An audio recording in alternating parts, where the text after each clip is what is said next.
Ya, halo pemirsa, apa kabar Anda hari ini? Langsung dari studio IDX Channel Jakarta, saya Prasetyo Wibowo kembali hadir dalam Market Review, program yang mengupas isu-isu penggerak ekonomi Indonesia. Dan kali ini kita akan membahas berbagai upaya pemerintah untuk menjaga pangsa pasar di dalam negeri dengan rencana untuk membatasi produk-produk impor apa saja yang bisa masuk ke Indonesia. Dan langsung saja kita mulai Market Review selengkapnya.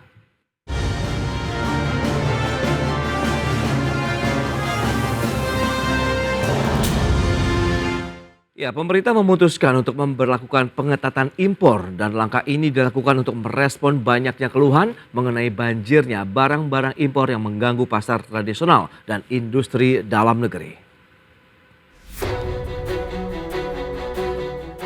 Akhir-akhir ini muncul banyak keluhan baik dari pedagang, asosiasi usaha maupun masyarakat terkait dengan maraknya peredaran barang impor di pasar tradisional, sepinya pasar-pasar tradisional dan peningkatan penjualan barang-barang impor melalui platform digital atau e-commerce.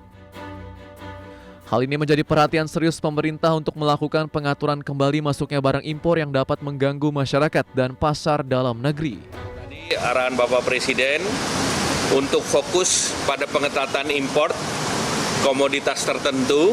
Nah, komoditas yang dipilih adalah mainan anak-anak, elektronik, alas kaki, kosmetik, barang tekstil, obat tradisional dan suplemen kesehatan, pakaian jadi dan aksesoris pakaian jadi, dan juga produksi tas. Menko Airlangga menyampaikan bahwa pemerintah akan fokus pada pengetatan impor komoditas tertentu sesuai dengan arahan Bapak Presiden Joko Widodo. Komoditas tertentu yang dipilih antara lain pakaian jadi, mainan anak-anak, elektronik, alas kaki, kosmetik, barang tekstil sudah jadi lainnya, obat tradisional dan suplemen kesehatan dan juga produk tas. Selain itu, Menko Airlangga menuturkan bahwa ada juga arahan Presiden Joko Widodo untuk memberikan tambahan kemudahan untuk menjual ke pasar dalam negeri bagi industri yang rentan PHK, khususnya industri TPT yang berada di kawasan berikat yang diperkenankan untuk dapat menjual produk dalam negeri hasil produksi sebesar lebih dari 50%.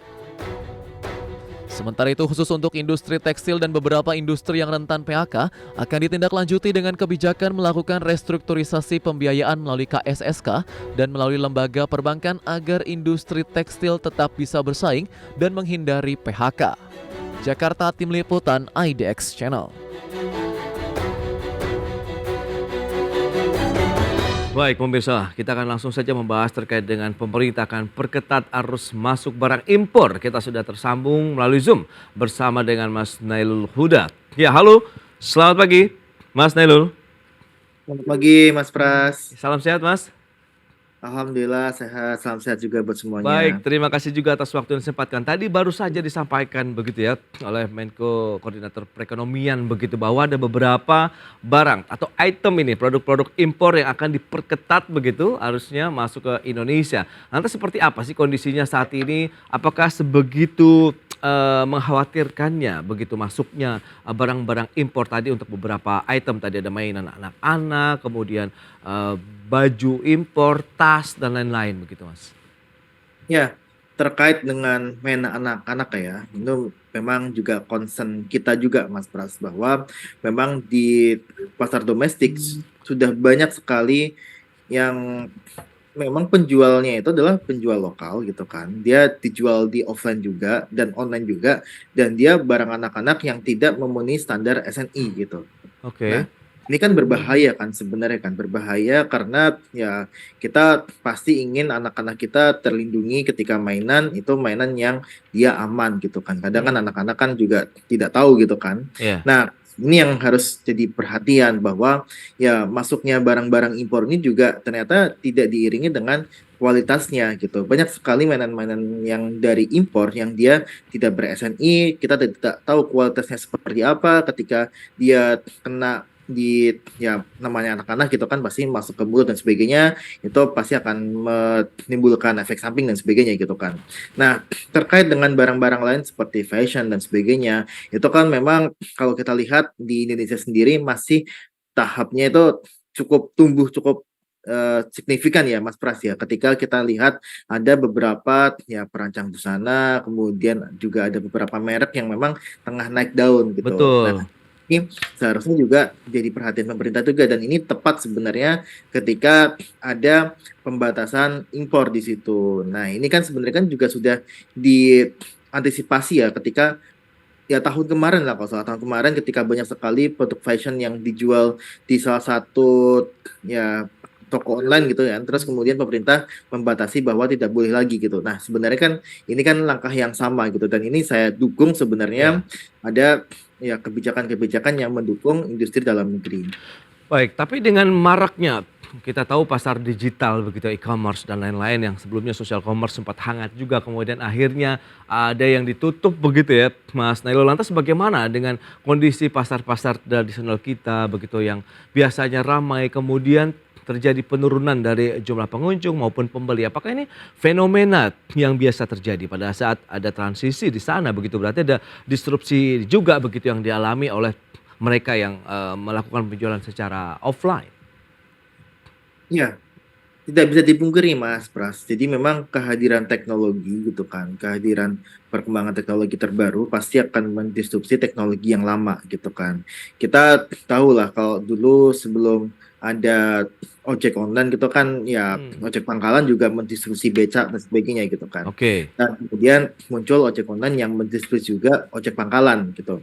Dan ini yang sebenarnya sedang terjadi di e-commerce, dan sebenarnya terjadinya bukan cuma di tahun ini aja gitu kan. Di beberapa tahun ke belakang kalau kita ingat semua pasti Iya. kan ada beberapa store ya, departemen store yang cukup besar juga yang dia menutup beberapa gerainya gitu. Nah, karena apa? Hmm. Karena memang ada disrupsi teknologi di sini gitu.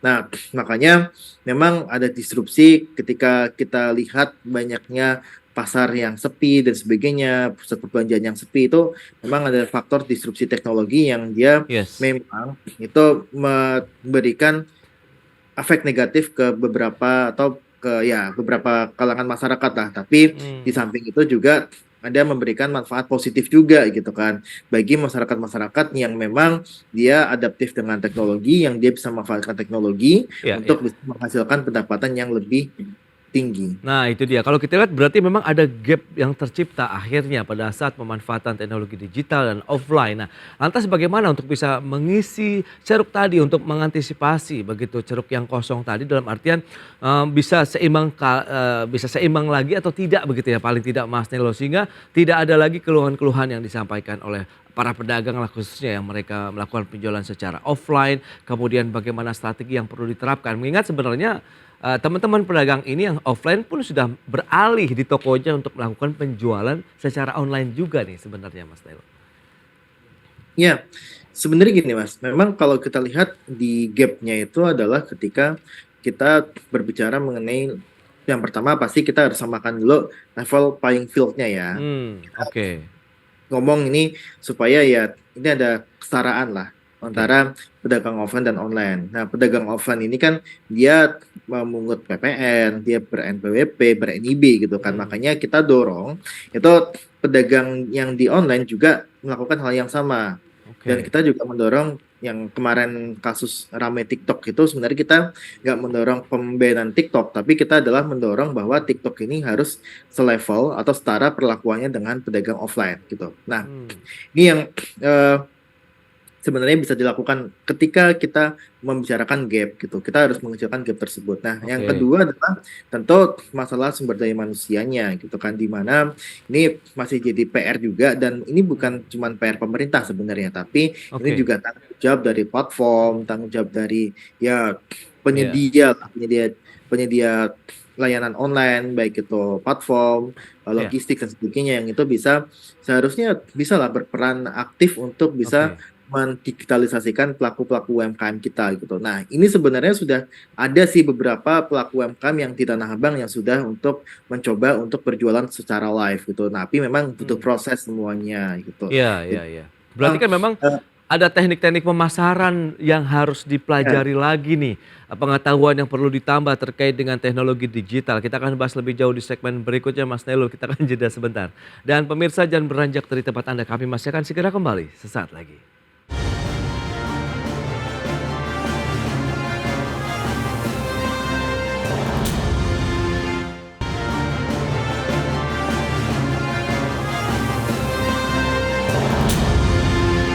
Ya, terima kasih Anda masih bergabung bersama kami dalam Market Review dan berikut ini kami sampaikan sejumlah data terkait dengan komoditas ataupun produk-produk apa saja sih yang akan diperketat begitu ya arus masuknya ke Indonesia.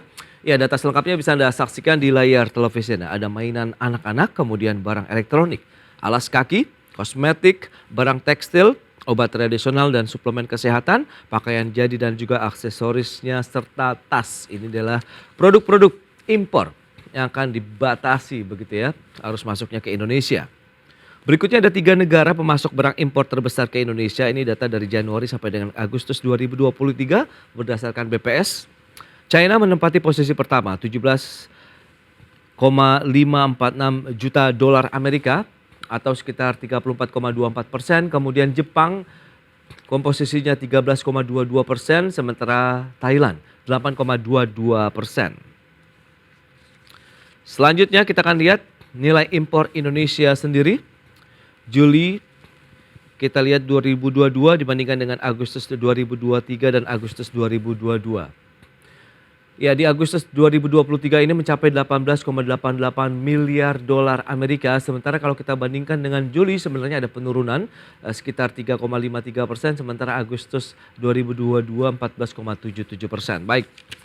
Kita akan lanjutkan kembali perbincangan bersama dengan Mas Nailul Huda, Direktur Ekonomi Digital Selios. Ya, halo. Mas Nailul, kita akan lanjutkan kembali. Nah, ini melihat dari beberapa produk atau item ya begitu ya, dari importasi yang dilarang ataupun diperketat nantinya begitu masuk ke Indonesia.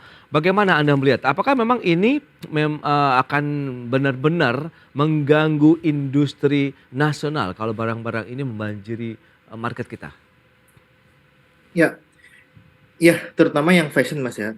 Kita pasti belajar lah dari dulu ketika batik kita masih tahun 90-an akhir gitu kan. Oke. Batik kita masih menjadi rajanya fashion di Indonesia gitu kan. Tiba-tiba banyak masuk batik dari China gitu kan, dari Tiongkok gitu. Nah, ini yang menyebabkan permintaan batik secara nasional dari lokal itu turun drastis gitu kan. Karena jujur ya barang-barang dari Tiongkok itu kan terkenal sangat murah gitu Mas ya. Tapi Yes. dengan ya kualitas yang memang seadanya gitu. Nah, Iya. nah saat ini juga terjadi nih ketika kita melihat yang tadi yang saya sebutkan tadi untuk mainan anak-anak, kemudian pakaian jadi, kemudian kosmetik dan sebagainya yang dia memang banyak sekali impor dari Tiongkok gitu. Misalkan dulu Iya. sebelum kalau kita bicara TikTok sebelum ditutup gitu ya. Itu dulu kita kalau kosmetik ini kan banyak yang brand-brand dalam negeri gitu kan. Dia tengah naik gitu kan dengan hadirnya beberapa gerai kecantikan di kota-kota dan kabupaten di Indonesia gitu. Nah, tapi ketika ini banyak dijual di online market ya, ini ternyata ada satu bukan algoritma ya, tapi satu data yang dipelajarin oleh ya saya nggak tahu ya dari mana mereka bisa dapatkan datanya, tapi tiba-tiba ada banyak sekali impor barang-barang kosmetik dari China dan itu harganya lebih murah gitu kan. Terus kemudian mereka jadi langsung trending gitu di Oke. TikTok Shop di situ gitu. Nah, ini kan artinya adalah ketika industri kosmetik kita tengah berkembang, muncul masuknya industri kosmetik dari barang dari Tiongkok, itu Oke. membuat kosmetik kita jadi ya ke bawah lagi gitu kan. Baik. Begitu juga dengan mainan anak-anak tadi saya sebutkan alasannya Iya. dan juga dengan pakaian jadi gitu kan. Jadi ini kalau menurut saya ya memang kehadiran dari produk impor barang konsumsi ya. Kita lihat barang konsumsi ya di sini ya. Yes. Ini memang sudah meresahkan dan memang ini mengganggu iklim industri di dalam negeri. Baik, berarti sudah tepat kebijakan yang akan diambil untuk membatasi peredaran atau masuknya produk-produk impor tadi ke Indonesia. Ya, yang paling tepat sebenarnya adalah kebijakannya bukan membatasi ya, tapi itu adalah diberikan restriksi. Restriksi seperti apa? Misalkan untuk impor barang mainan anak-anak gitu kan. Oke. Itu nggak semuanya lah, kita pasti ada impor juga dari luar negeri gitu kan. Tapi barang-barang yang memang sudah ada standar SNI-nya, standar nasional Indonesia, yang itu aman digunakan untuk anak-anak kita Yes. gitu. Ya, itu karena kita pasti akan melindungi kepentingan konsumen juga kan di sini kan, kepentingan konsumen dan Ya. kepentingan industrinya. Nah, yang kita nggak lindungi adalah kepentingan dari asing gitu kan. Nah, makanya kita pasti inginnya adalah restriksi ini dengan berbagai peraturan dan persyaratan yang memang bisa memberatkan pihak luar gitu. Hmm, Kosmetik juga sama. oke, Mereka banyak sekali ternyata kosmetik itu yang dia belum bersertifikat BPOM asal oke, Indonesia. hmm, Dia bersertifikat BPOM asal negara negara sana gitu kan. yes, Di mana ya kita kan nggak tahu prosesnya di sana seperti apa gitu betul, kan. betul, betul. Kita juga nggak ada istilahnya perpaduan antara persyaratan BPOM sana dan BPOM Indonesia gitu. Nah, itu ternyata banyak yang hal yang terjadi seperti itu. Begitu juga dengan ya Hmm, makanan dan sebagainya. Nah, ini yang harus kita lindungi gitu Mas. Jadi kita oke. lindungi untuk produk dalam negeri dengan cara memberikan restriksi Hmm. berupa pengetatan dalam hal sertifikasi dan sebagainya. Nah, kalau kita lihat dari sisi itu yang menurut Anda paling pas begitu ya dari Selios. Lantas apa yang perlu dilakukan? Reward punishment yang belum optimal begitu implementasinya di lapangan, kemudian bagaimana punishment yang membuat jera pun juga belum terlaksana dengan baik atau bagaimana? Kalau memang itu bisa terlaksana, Anda yakin bahwa produk-produk itu meskipun sudah melewati beragam sertifikasi SNI, BPOM dan lain-lain begitu, tetap bisa beredar dengan leluasa di Indonesia kah atau bagaimana? Ya, ini yang kita khawatirkan juga gitu Mas. Karena Oke. beberapa hari terakhir kan juga ada isu munculnya impor ilegal gitu kan. Hmm, Kita nggak tahu tuh munculnya dari mana gitu, tapi yang oke. pasti banyak sekali ada barang-barang yang dia impornya impor ilegal gitu. Yes. Nah, ini yang kita temukan sebenarnya Mas. Sebenarnya kalau kita mengatur tuh lebih mudah mengatur ketika di online market. Hmm, Karena gini, kalau di online market untuk segala harusnya ya segala barang yang dia diimpor, barang-barang yang dari luar negeri, itu seharusnya ada beberapa informasi yang harus tercantum di website tersebut, di oke. laman produk tersebut seperti misalkan dia importirnya siapa, nomor importir. Kemudian mereka kalau ada nomor Hmm, BPOM harus mencantumkan juga. Kalau oke. mereka ada halal registration, mereka Hmm, harus juga mencantumkan nomornya berapa gitu ya, kan. ya. Nah, ini yang harus ada di laman website dari masing-masing e-commerce gitu. Hmm. Nah, tapi sayangnya Mas ini Mas, tapi sayangnya di peraturan Permendak yang terbaru belum ada aturan tersebut gitu. Jadi Hmm, tidak ada aturan yang mereka harus menampilkan ya, ya. informasi-informasi itu gitu. Nah, makanya kita sebenarnya dari pengetatan ini yang kita dorong adalah juga dua hal. Ketika kita bicara mengenai di bordernya, ketika kita bicara mengenai di Iya, iya. bea cukainya, itu harus kita memiliki ya integritas dari pegawai bea cukainya. Jangan sampai ada ya barang-barang impor ilegal gitu kan. Yang kedua dari sisi online market, kita juga harus memberikan ya kita mendorong lah kalau perlu kita meminta secara langsung IDEA, platform-platform e-commerce itu mencantumkan barangnya barang dari mana ya. Oke. Impornya siapa yang mengimpor? Iya, iya. Apakah sudah ada SNI Baik. dan apakah dia sudah ada halal. Jadi itu harusnya sudah Hmm. ada Iya, peraturan iya, yang iya. seperti itu. Nah itu dia, adakah kebijakan-kebijakan yang perlu mungkin diatur ulang lagi nih sehingga tadi kebijakannya lebih tepat sasaran, kemudian tadi bagaimana pengawasannya di lapangan juga semakin ketat dibandingkan alih-alih kita melakukan pembatasan yang ketat begitu untuk arus impor barang tadi. Kita akan bahas lebih lanjut di segmen berikutnya, Mas Nailul. Kita akan jeda sebentar. Pemirsa, kami akan segera kembali sesaat lagi.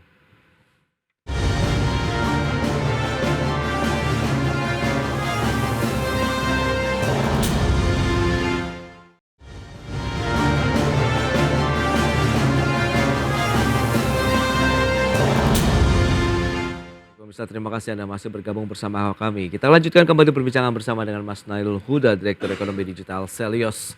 Baik, Mas Nailul, kita akan lanjutkan kembali. Ini kita tahu bahwa Presiden Jokowi bahkan meminta pengawasan post border menjadi border ini selesai dalam waktu 2 minggu. Sehingga ada regulasi yang harus diperbaiki dari Kemendak, Kemenperi, Badan POM, Kemenkes, SDM, dan Kominfo. Nah ini bagaimana? Apakah memang perlu ada satu harmonisasi lagi lah dari kebijakan-kebijakan bahwa memang harus pengetatan ini bersumber dari proses awalnya begitu dari hulunya pada saat itu barang masuk entah itu harus melalui screening yang ketat berupa mungkin standarisasi SNI kemudian pemberian entah itu sertifikasi halal kemudian dari Badan POM sendiri begitu loh Mas Nailul.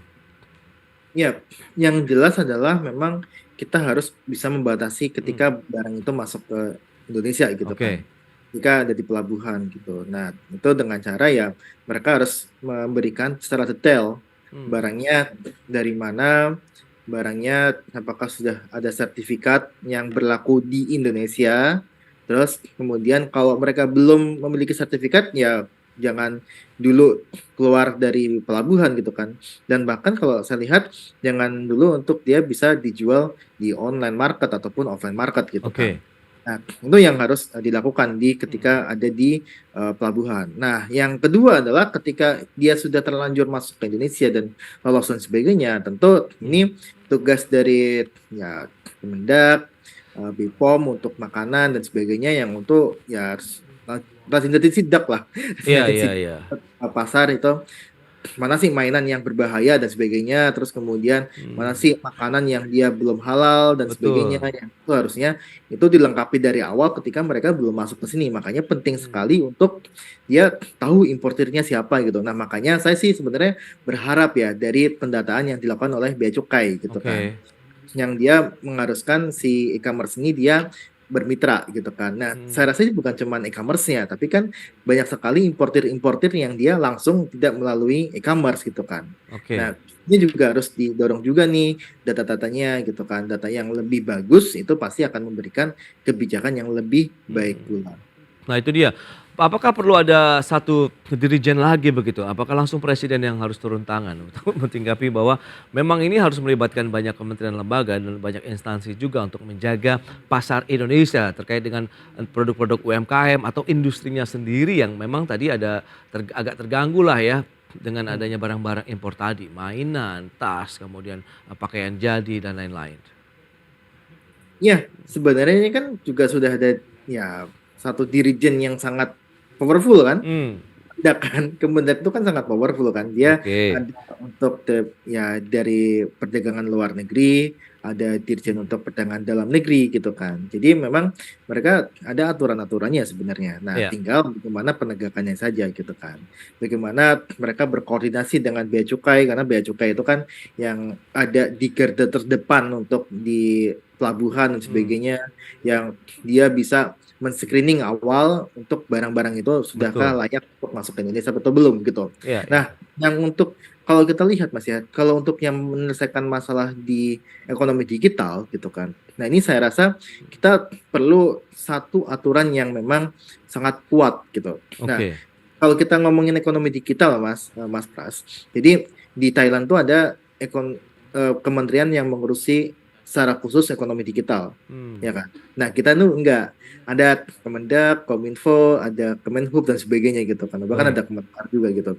Nah, kita perlu sebenarnya ada undang-undang ekonomi digital yang dia bisa melahirkan Kementerian Ekonomi Digital yang dia bisa mengorkestrasi Iya, iya, iya. perdagangan, Hmm, pembayaran, kemudian red hailing dan sebagainya yang itu dilakukan secara digital. Nah, itu dua hal itu yang sebenarnya bisa kita dorong untuk bisa ya tadi untuk barang impor, oke. kemudian di sisi digitalnya kita juga bisa kuat. Baik, lantas apakah akan efektif langkah dan kebijakan yang ditempuh oleh pemerintah untuk melakukan pembatasan tadi? Sementara kita tahu kita ini tidak bisa melihat dan bisa mengurangi lah derasnya fenomena dari perdagangan digital ini tentunya di Indonesia.